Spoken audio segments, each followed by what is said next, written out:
12 साल बाद कोदिया की उम्र 18 साल थी। इसकी तरबियत मुकम्मल हो चुकी थी और वो बहुत मजबूत बन चुका था। ये इसका आखिरी दिन था, लिहाजा वो बादशाह के महल जाता है। बादशाह कहता है, अब तुम्हें खुद सब कुछ करना है। वो सर हिलाता है और अपने घर से कुछ चीजें उठाता है ताकि इस मुहिम के लिए तैयार हो सके जो वो करने वाला है। कोदिया अपने वालिदैन को अलविदा कहता है और बादशाह पूरे गांव को की के बारे में बताता है। 1 साल बाद कोदिया एक आईने में देखकर अपनी आंखों का रंग दरियाफ्त करता है जो सुर्ख था, और इसे ये देखकर हैरत हुई। वो इस बात को नज़रअंदाज करता है और आगे बढ़ता रहता है। मजीद 1 साल के बाद आखिरकार कोदिया को रहने की एक जगह मिल जाती है और वो वहां एक घर बनाता है।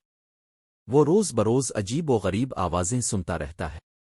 वो अपने लिए नए कपड़े और एक मास्क बनाता है ताकि अपना चेहरा और आंखें छुपा सके। तकरीबन 1 महीने के बाद वो अपनी चीजें उठाता है और मजीद जगहों की खोज में निकलता है।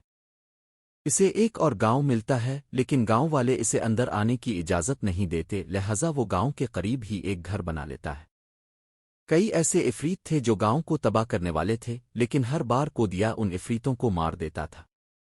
वो एक बड़े और मजबूत इफरीत की मौजूदगी और आवाज को महसूस करता है, लिहाजा वो अपना सबसे ताकतवर हथियार निकालता है ताकि इसे मार सके।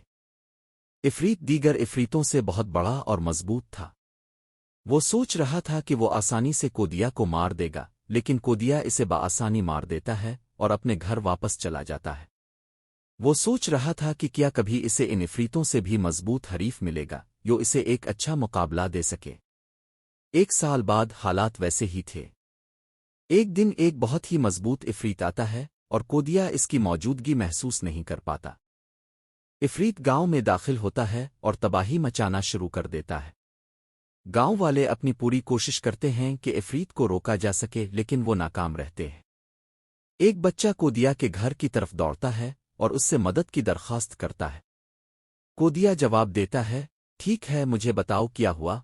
बच्चा जवाब देता है, एक बड़ा इफरीत हमारे गांव में आ गया है और सब कुछ तबाह कर रहा है, बरा करम मदद करें। कोदिया कहता है, फिक्र ना करो, सब कुछ ठीक हो जाएगा। कोदिया गांव में जाता है ताकि वहां के लोगों की मदद कर सके। वो अपने हाथों से बगैर तलवार के इफरीत पर वार करता है और उसका बाजू काट देता है। इफरीत कहता है, तुम्हारी हिम्मत कैसे हुई। वो अपने बाजू को दोबारा जन्म देता है और सोचता है कि कोदिया भी गांव वालों की तरह कमजोर है, लेकिन कोदिया इसके वार को चकमा देता है और वापस हमला करता है, जिससे इफरीत को दूर फेंक देता है। इसके बाद वो इसे मौका नहीं देता और अपनी तलवारें निकालकर इस पर 200 वार करता है, जिन्हें इफरीत दोबारा ठीक नहीं कर सकता। इफरीत मर जाता है, लेकिन हर तरफ खून ही खून होता है। गांव वाले आकर कोदिया का शुक्रिया अदा करते हैं कि इसने उन्हें इफरीत से बचाया। कोदिया जवाब देता है, मुझे शुक्रिया अदा करने की जरूरत नहीं, मैं लोगों को बचाता हूं क्योंकि जिंदगी से ज्यादा कीमती कोई चीज नहीं, यहां तक कि हीरों का ढेर भी नहीं। गांव वाले कहते हैं, आप हमारे गांव में रह सकते हैं। कोदिया खुशी से कबूल कर लेता है। गांव वाले इसके मास्क के पीछे किया है ये जानने के लिए तजस्सुस का शिकार रहते हैं, लेकिन उन्होंने कभी इससे नहीं पूछा। 1 साल बाद कोई इफरीत नहीं आया, जो कि कुछ अरसे के लिए उलझन का बाइस था। 2 महीने के बाद भी कोई इफरीत नहीं आया, जिससे मजीद हैरत हुई। एक बच्चे ने पूछा, आज कल इफरीत क्यों नहीं आ रहे।